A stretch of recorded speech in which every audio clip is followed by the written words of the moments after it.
2026. Item number 1, let's roll call. Item number 2, sorry. Chair Nichols, Present? Vice Chair Lucas, Present. Trustee Linares, Present. Trustee Markle, Present. and Trustee Spansel. Present. We have a quorum. Thank you, Zach.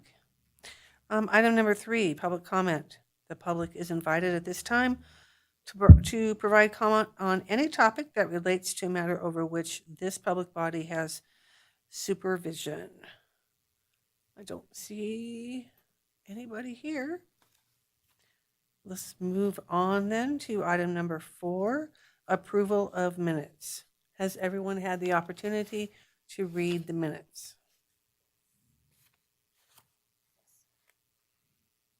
Okay.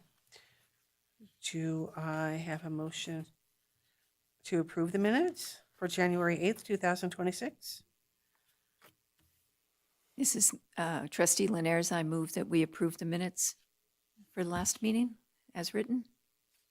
I second it. All in favor? Aye. Aye. Opposed? Not opposed, but Vice Chair Lucas abstains because I wasn't here. So I read them, but I can't Okay. have an opinion. I That's don't have fine. an opinion. Okay. Motion passes. Okay. Item number 5. For discussion only, discussion and presentation from the Friends of the Carson City Library regarding activities of the organization. Already? It's only 1 minute past. We're going to go fast tonight. Okay. We're moving, we're grooving. You're up. Okay. I just wanted to, share a little bit about the Friends of the Library. I don't know exactly when the Friends of the Library started, but, it says 1965. One person who was extremely fundamental to the Friends of the Library in Carson City was Phyllis Patton. And I don't know how many of you remember her. I never met her. I never knew her. She passed away a couple years ago, but she was on the library board of trustees, and she worked with the Friends of the Library, and also at one time there was a Friends of the Library Foundation that was sort of hopeful for getting a new library in town. So they did some fundraising for that. And then that foundation, because the bond issue did not pass, the foundation was wrapped into the Friends of the Carson City Library. The Carson City Library operates the Browser's Corner bookstore, which is the only bookstore in Carson City. And it operates solely on donations and the love and devotion of the volunteers that work there. It's an amazing organization in that the volunteers that I've met and come across, they are just totally dedicated to working for the bookstore, and which benefits the library. Last year, the Friends of the Library was able to donate like $65,000 to the Friends of the Library, to the public library. And the library uses that mostly a lot for summer reading. That's a big portion of it. More digital books. I think, didn't you do some large print books last year, and digital books as well? Yes, Madam Chair, Joy Holt, the Library Director for Carson City Library, for the record. Yes, we have, in the last 3 years since I've been director, I've asked for funding for digital collection for our lease, which is print materials. And in a nutshell, literacy-driven programs and materials. So it's not just summer reading, it's winter reading, and Capital City Reads, and then additional programming throughout the year, as well as that digital collection and those leased items. And the Friends have been very generous, and they also provide funding for luncheons that we've had. It's been a tradition that they've done that every year. It was a lapse. It lapsed for a while because I think all of us have forgotten about it. I didn't know about it, but Phil, bless his heart, Phil is his husband, who's the treasurer, brought it to my attention. Also, there's someone who donates funding to the Friends explicitly for a computer project at the library.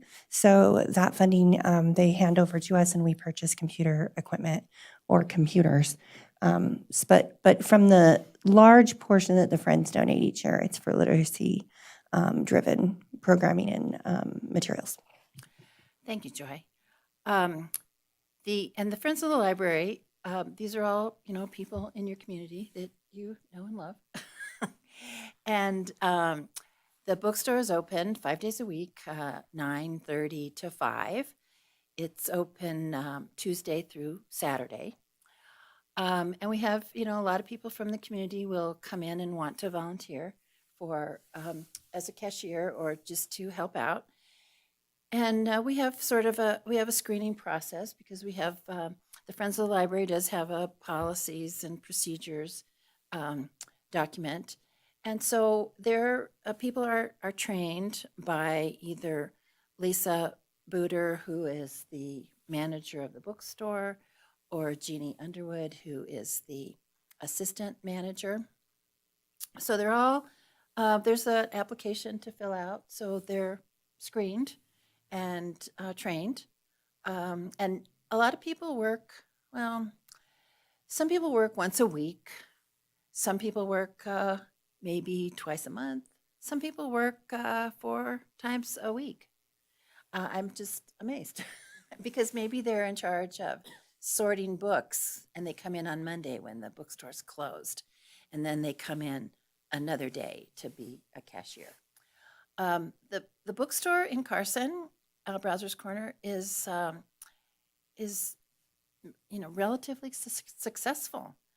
Another thing that contributes to the bottom line is there's a person here in Carson who has an online book selling business, and he comes in to Browser's Corner. I think he comes in twice a week and looks at all the books that have been donated to determine if they're sort of, I don't want to say they're high value. Sometimes they are high value, but more often they're just, if they can be sold for $10 instead of $2, he'll take some of those books, and it's not a huge number, but he then puts them on his online book business, and then at the end of every month, he contributes a portion back to the Friends of the Library. So it's part of the total for the month. And so I think there was one time, I'm not sure what book it was. I don't know if it was a Shakespeare type book, but he was able to get like $1,200 for a book. So he's an expert in I could call it rare books. They're not all rare. Some of them are specific to Nevada. Some of the particularly older history books written by maybe previous Nevada politicians that they may be signed. I think he showed me one a couple weeks ago that had been signed by Harry Reid. And so, people when they're cleaning out their parents' books as they need to move along, sometimes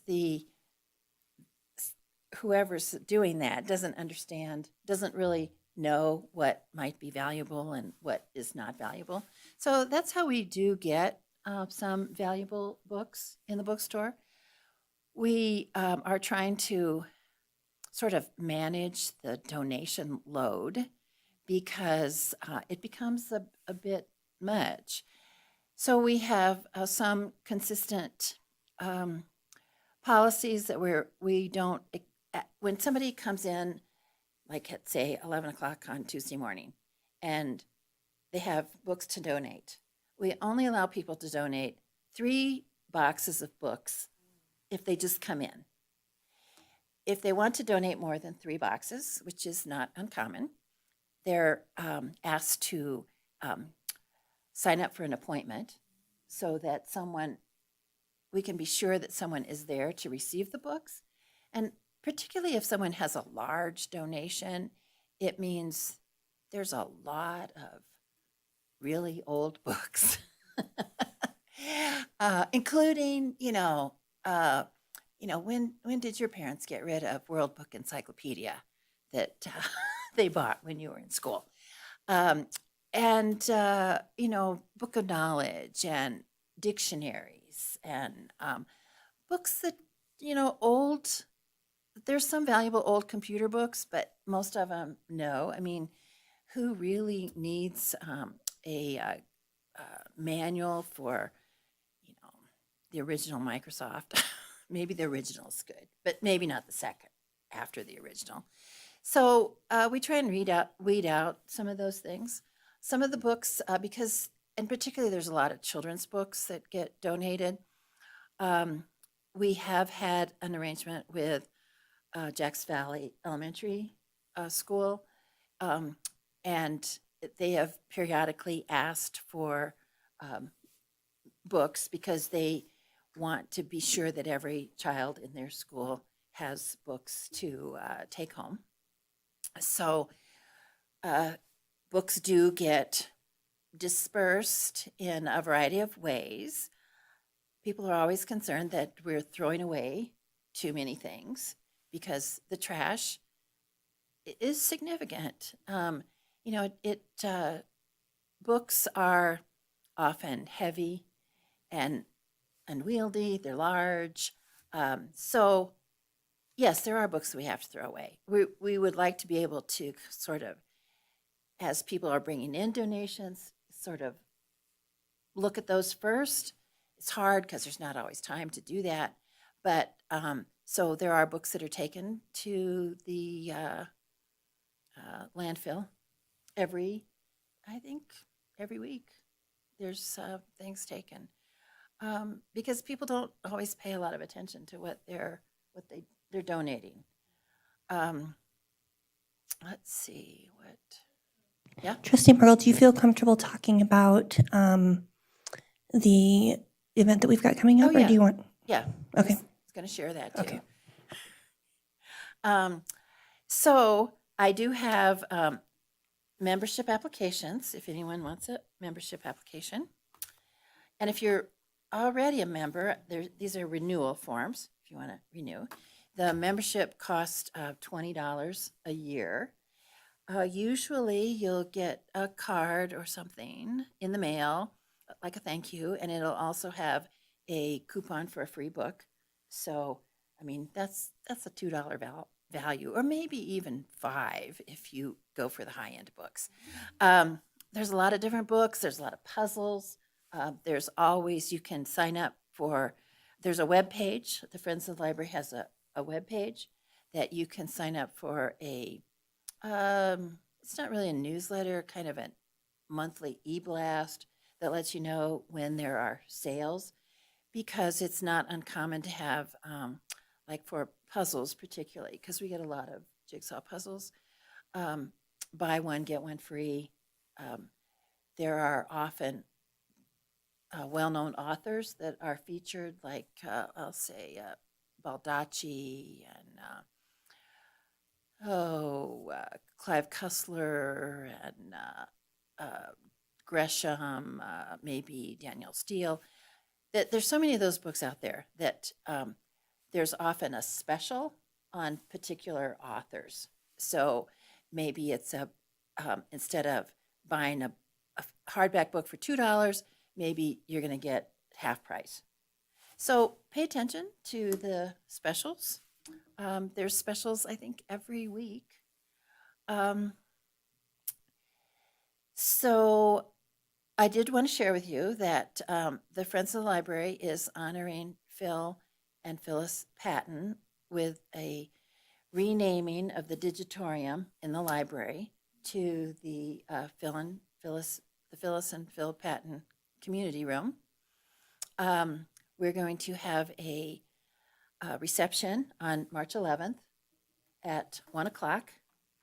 It is. It's a Wednesday. I know, there isn't a day that's good for everyone. Okay. Okay. Did you? So we'll have a little ribbon cutting, and we have a plaque that's being made that'll be placed outside the door. We'll have a little reception, and I'm hoping to invite the Board of Supervisors at least to come and participate. But there's a lot of people in the community who have participated in Friends of the Library over the years, and a lot of them are older. There's not a lot of young people who have been doing this. So hopefully, there'll be some people there, people who are members of the Friends of the Library, people who are supportive of the library, people who might have known Phil and Phyllis in the past. Phil is 86 years old, so he still participates actively with the Friends of the Library. He does a lot of handyman help and is the treasurer. Okay, there was one other thing. 1 o'clock. And pardon me? March 11th. Maybe that's where you got the 11 from. We'll also be putting it on our social Right. media, et cetera. And I did want to say too, usually every year there's a general meeting of the Friends of the Library. It's usually a breakfast in January. And there are some various reports. One of the things that we were able to share this year, and every year, but we're able to share an estimate of the value of how much the Friends of the Library will be donating to the public library. And this year, it's pretty close to 10,000 more than what we did last year. So it really is a valuable resource in this community for the library. So do you have any questions? Well, first of all, I want to know what Shakespeare book was $1,200 because I donated a bunch of Shakespeare books to them. Oh, really? So I want. Uh-oh. Yeah. Uh-oh. I better look at my others. Might have been. Well, there's some pretty amazing books that come in. Oh, I bet there is. Since you have become president, and thank you for doing that, have you been able to talk to the staff of the Friends of the Library, the bookstore, about how connected they are to the library? Well, I don't have an opportunity to talk to the staff as a whole very often. I guess the last time would be at that breakfast we had. And, the people who work, who are volunteers for the Friends of the Library and members of the Friends of the Library, they definitely understand the relationship. And, this renaming opportunity, and, there's some other things we've talked about, hopefully will demonstrate to both the library staff and the Friends of the Library Browsers Corner staff a stronger connection. I don't know that it would result in anything momentous other than the fact that people can be proud of the people who are working for Browsers Corner and understand the contribution that the volunteers are making. And on the other hand, being able to feel comfortable walking into the library, using the library, understanding the place of the library in the community. And I think that, the application, talks a lot about that. There's donating funds, providing special project funds. I talked to Joy no, I don't know if I'd say frequently, but I do talk to Joy periodically. So there's a connection. I think we've brought a couple of examples to you where it seemed pretty clear that for some people who work at Browser Corner, the connection's not there. So, You know, everyone has a bad day. yeah, so I'm going to assume it just gets better and better. And you're right, in naming the auditorium, changing that hopefully will help. But thank you for the presentation. Does anyone else have any questions? I have a clarifying question. Okay. Yeah. When you say staff, you mean volunteers, right? Like working normally, connotates like work for pay. But if I understand correctly, like the folks that are working the hours of the Browser's Corner are doing that gratis. So that's significant. Yes, Okay, great. I just wanted to make sure that I Yes. had that right in my mind. yes. Okay, great. I would say, Thank you. I think there's around 40 plus or minus 5 volunteers. Wow.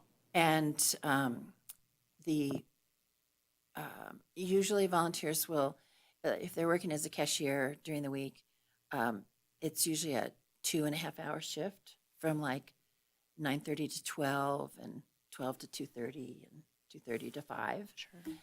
So, that's 7.5 hours, Mm-hmm. 5 days a week. So that's 35 hours, and there's usually at least 2 people there. We have a policy that 2 people have to be in there at all times. So that's 70 hours a week times 52. It's a lot of hours. Wonderful. Thank you so much. And thank you to all of our friends, volunteers. What a significant contribution of time you've all given.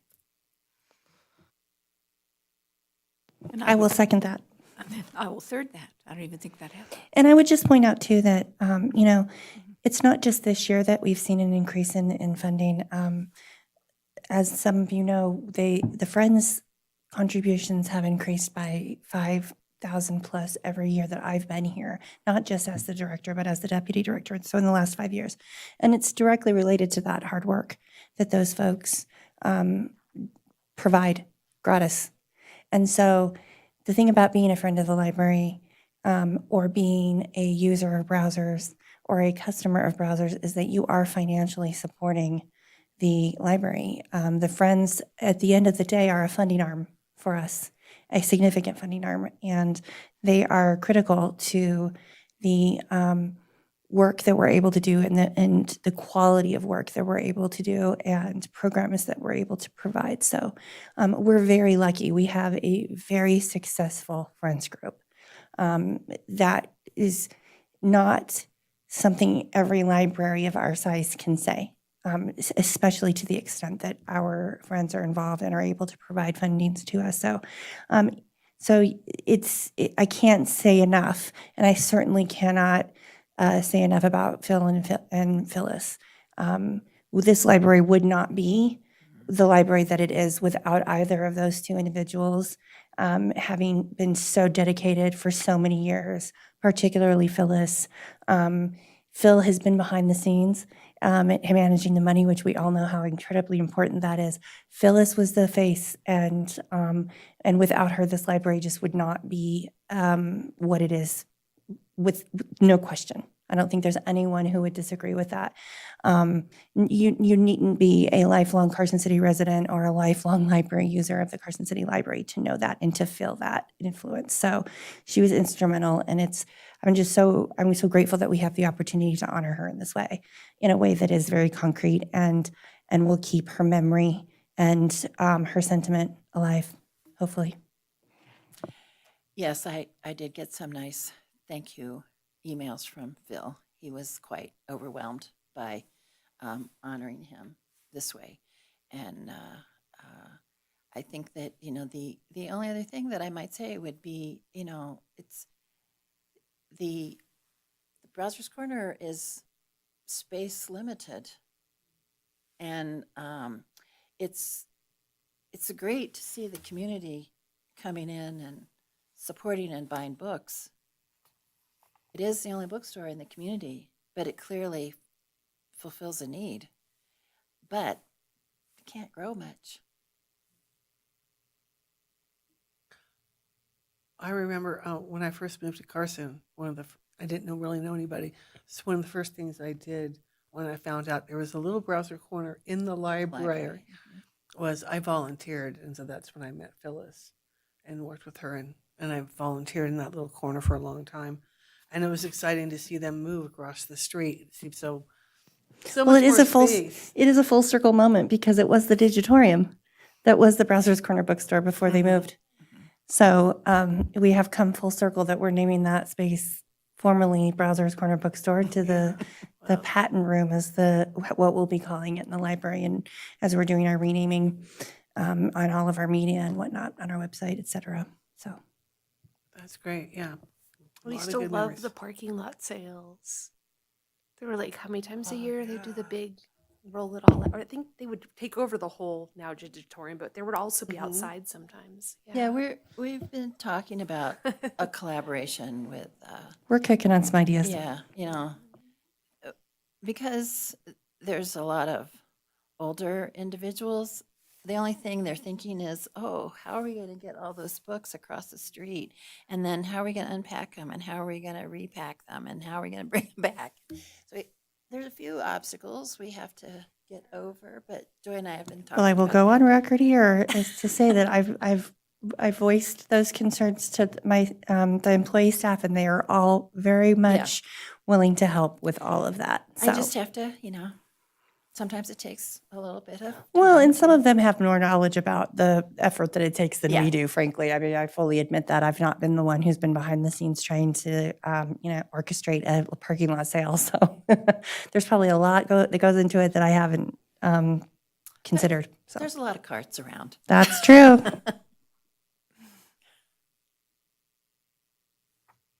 Okay, if anybody wants a member application too.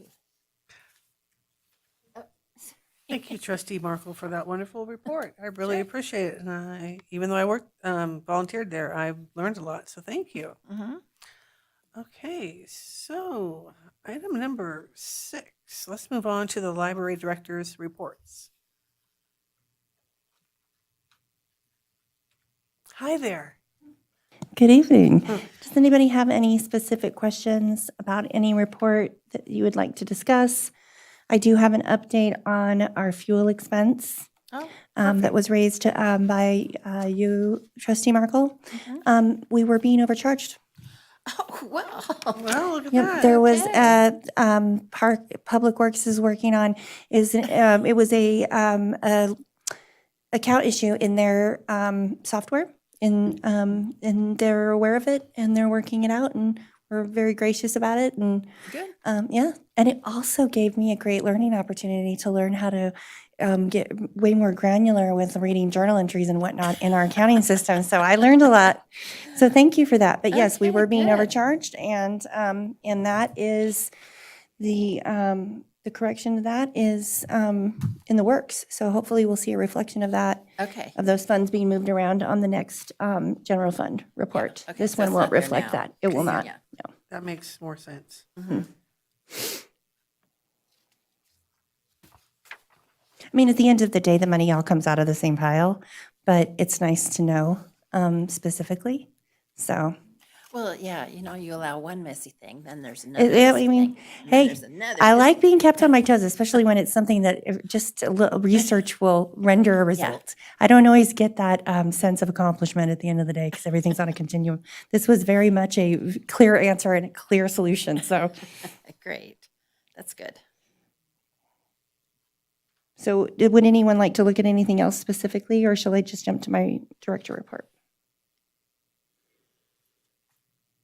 I don't have any questions. Does anyone have any questions on the Okay. budget? Okay. All right. Let's move on to your report then. Thank you. Okay.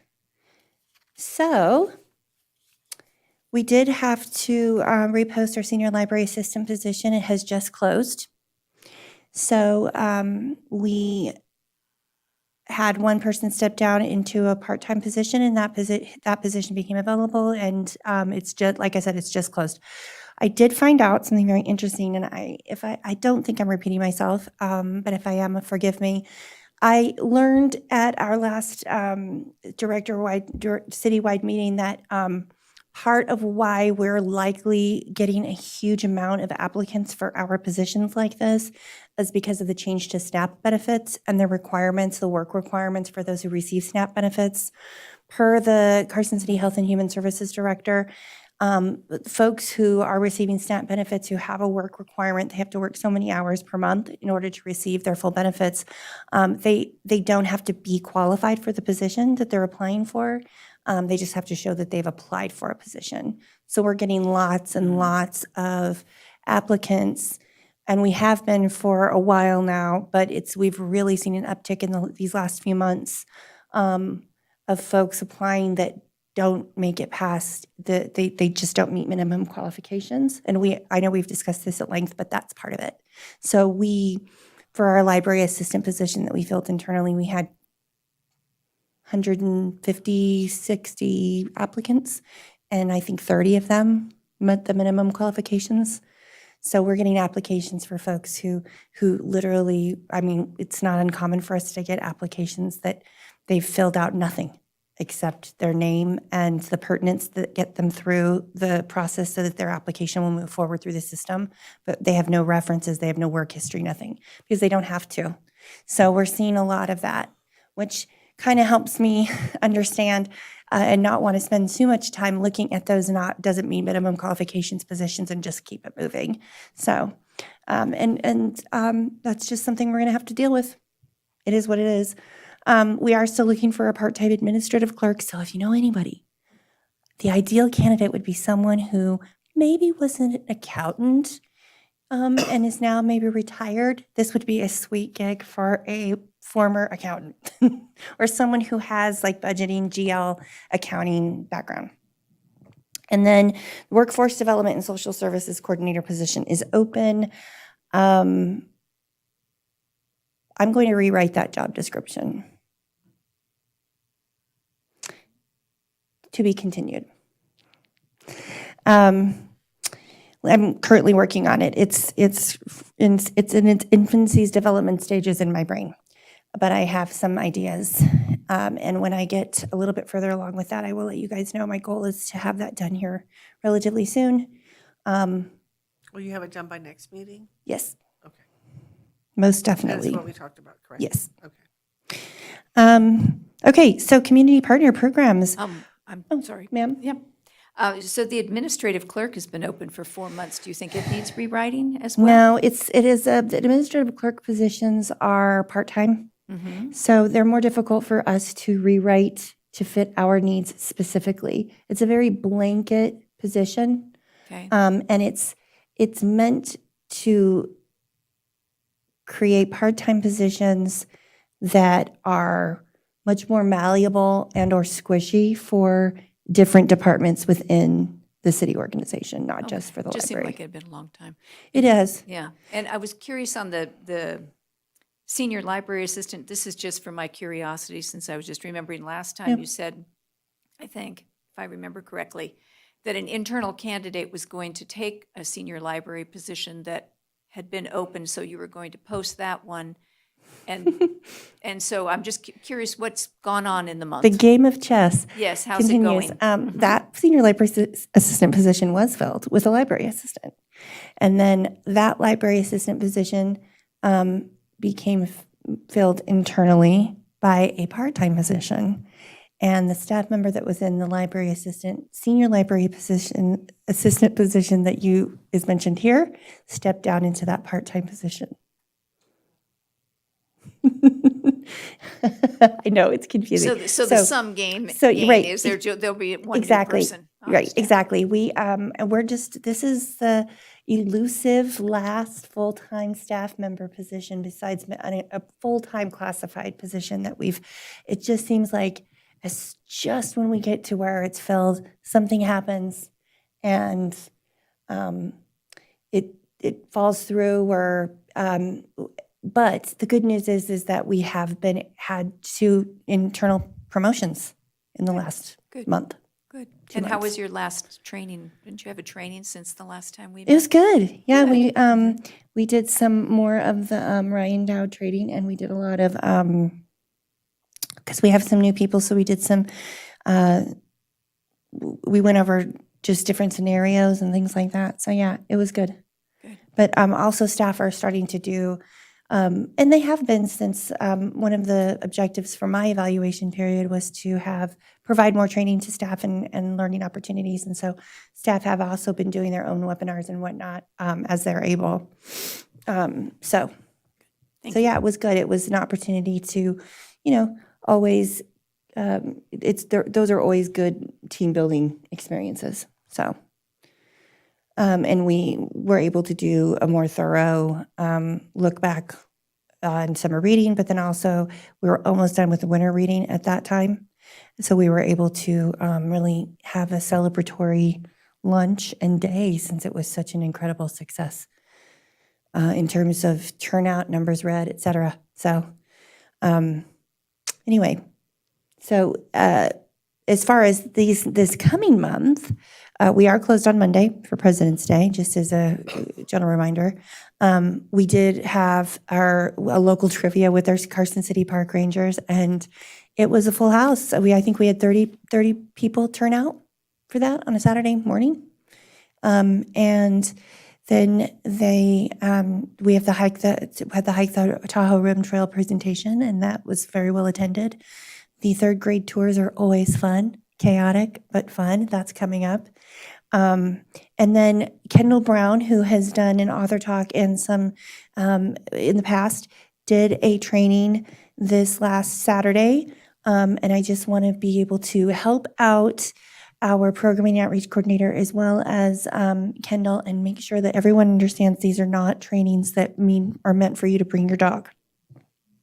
Because folks, we had some folks bring their dogs, and it's not that kind of training just yet, but it might get to that. We had our Valentine's card craft. That was very well attended. Pete the Cat was fun. We had another read-in, and that was very successful. People really like the read-ins. How many So- people do you think showed up for that? Oh, gosh. I can't remember how many. Haley said maybe 20 plus, 25, something like that. Yeah. I'll have to ask her for the exact details. I know that our flower bouquet craft, we had like 45 plus this morning. And story time as well. We'll see how our virtual monuments tour goes. And then we're doing as a 60th, one of our first 60th anniversary events is our braided bracelet craft because it's the 60s. So we dressed, I missed it because I didn't want to do the traditional like 60s outfit. And then I didn't have anything fun from the early 60s, but have over half the staff dressed up last week for 60s day. And then I'm going to come in hot on the 70s though. So we're going to be, every month, we're going to be dressing as one of the decades until the actual event, which will go through the end of the year, but the actual date of our 60th anniversary is June 15th. And if you come into the library right now, we do have a display of photographs, old photo albums, and in one of them is a copy of a letter announcing the opening of the library at the courthouse. So, which was formerly the Laxalt, or what is the Laxalt building, which was formerly the courthouse. And so we'll be having all kinds of events leading up to that. We're starting out slow, but that's going to be the big party is the 15th of June. And we also have reinvigorated one of the things that I found out this year in preparing for this 60th anniversary was that we used our old, one of my predecessor, Sally Edwards, and her predecessor did a newsletter called Ex Libris, which is Latin for from the library of. And so we've brought it back to life, and we're going to be doing an Ex Libris newsletter as a nod to the past. Aside from the newsletter that we already do, we're going to be having little, staff spotlights and highlight staff interests and books and things, recommendations and things like that. And it's really interesting. Some of the things that I found were the original of some of the newsletters were where she had typed out on a typewriter and then pieced together. You know how you would have done like in an old newspaper if you ever worked on like on yearbook in high school back in the day, where you had to like put everything together and then you like copied it so it all came together. You're basically doing very like beta graphic design.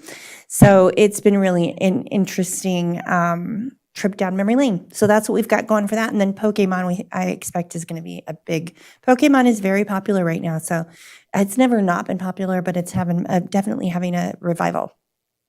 Next, additionally, we're going to have our next strategic planning workshop that's going to take, at this time of writing, we didn't have an exact date, but as of right now, I can give you the exact date, the 21st of February, which is a Saturday. It's going to run the whole day that we're open from 10 till 4. We have been advertising it in the library, on our media, and to sweeten the pot, anyone who attends is eligible for to have their name put in a raffle for a free Kindle. And a whole like package. The Kindle, the charger, and a case. So we're trying to get people interested. And we've also been promoting it. Hopefully Carson Now is going to pick it up. And of course, every presentation I do, I'm trying to get everybody to come in and participate. So, and then last, but certainly not least, Winter Reading Challenge results. Those are the final numbers. Yeah. I mean, that's substantially higher than our minutes total for summer reading my first year here.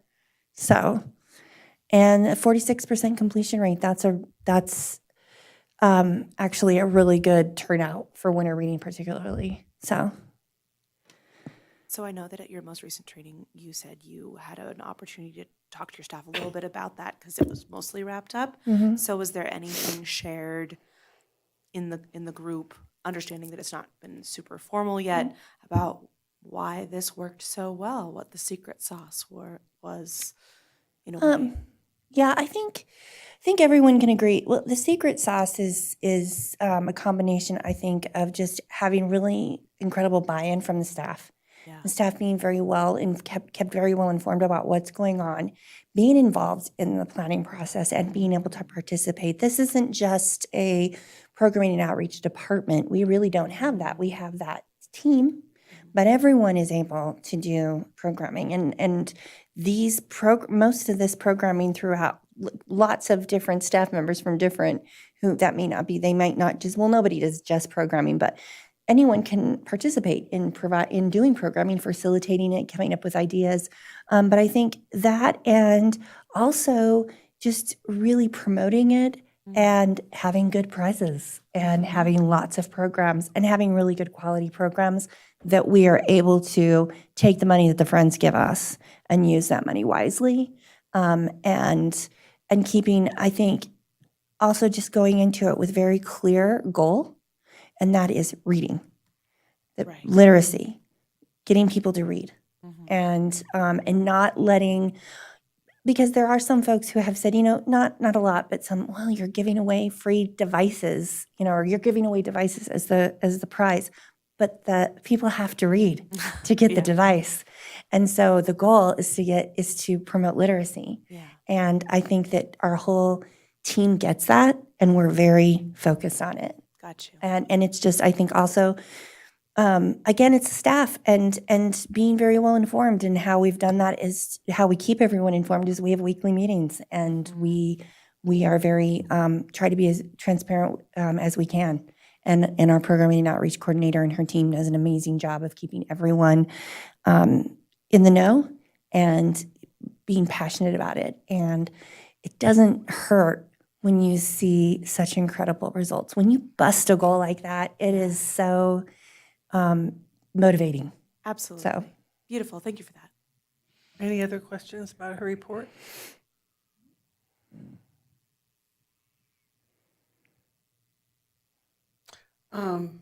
I had something and it just went out of my head. Wow. Okay. Never mind. I feel that every day. Wow. I do want to thank you for all of that. And that That is really good.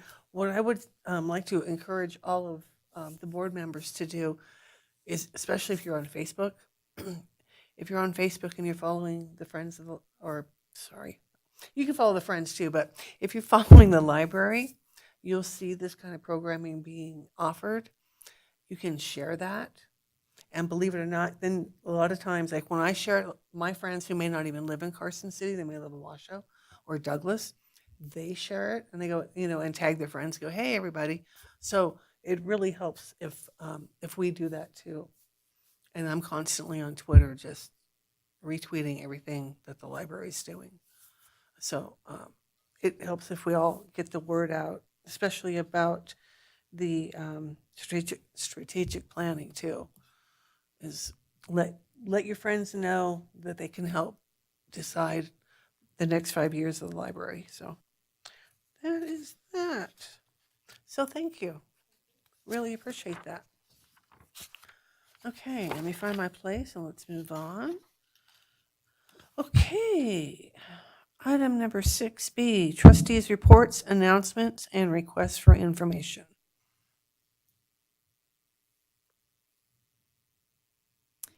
I think a while back, we talked about sometime when it seemed appropriate, you would tell us how it's going with Ingram as opposed to the previous vendor. So maybe that, I don't know when that's good for you to do that. I think it's going as good as can be expected, but yeah, I can, I'll add that to next time.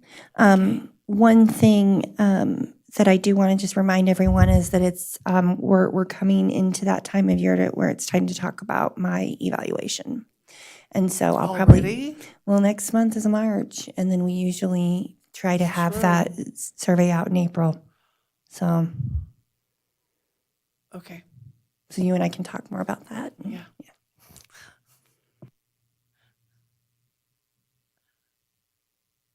Anything else? Anybody have an announcement, reports? Well, I went to the last strategic planning meeting, but I can't go to this whole one on Saturday. So, I know it's a Saturday, so maybe some of you can go, but we will not have a quorum, right?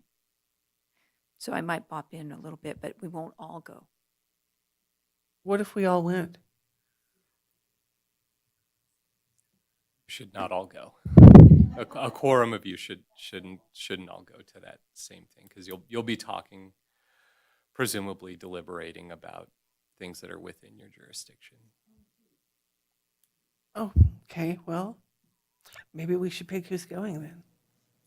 We will be having another one too. Our Dr. Steinman and I's goal is to have another one in March, at least one more. Because this one is. It's okay, but we're going in February. I had planned on going in February, but if other people want to go, let me know.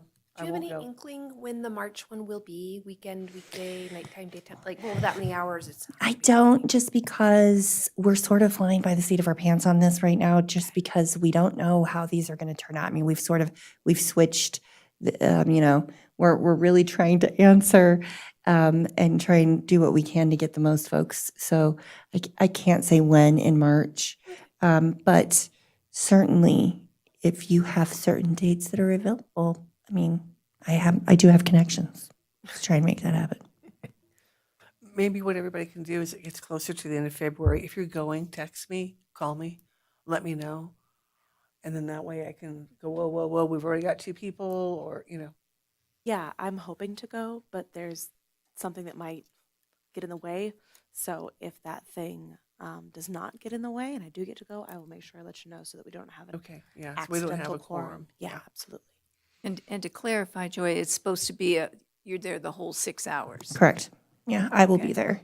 So the good news is I will be there. So if more than 2 of you show up, I will have to just remind you.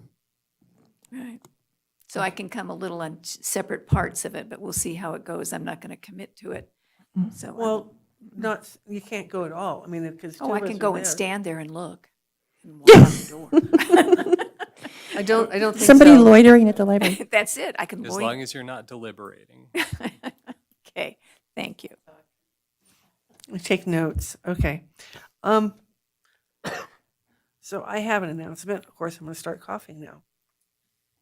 So at the last Board of Supervisors meeting, Director Holt was given, excuse me, I'm going to cough, longevity,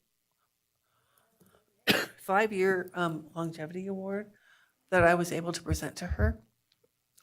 So I just want to congratulate Oh, thank again you. on the 5 years. And thank you again for their kind words. It was, the Board of Supervisors was, everyone there was so warm and congratulatory and, complimentary. And, that takes this whole village to make that happen. So I'm just super grateful to you guys and to just, everything and everyone.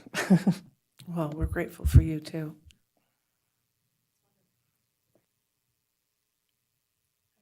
Okay. I just want to make sure I don't. Okay. Okay. Well, then, item number 7, public comment. Again, the public is invited at this time to provide comment on any topic that relates to a matter over which this public body has control or jurisdiction. And again, I don't see anybody here. So we're going to move on to item number 8, and we are going to adjourn. Thank you, everybody. Good night.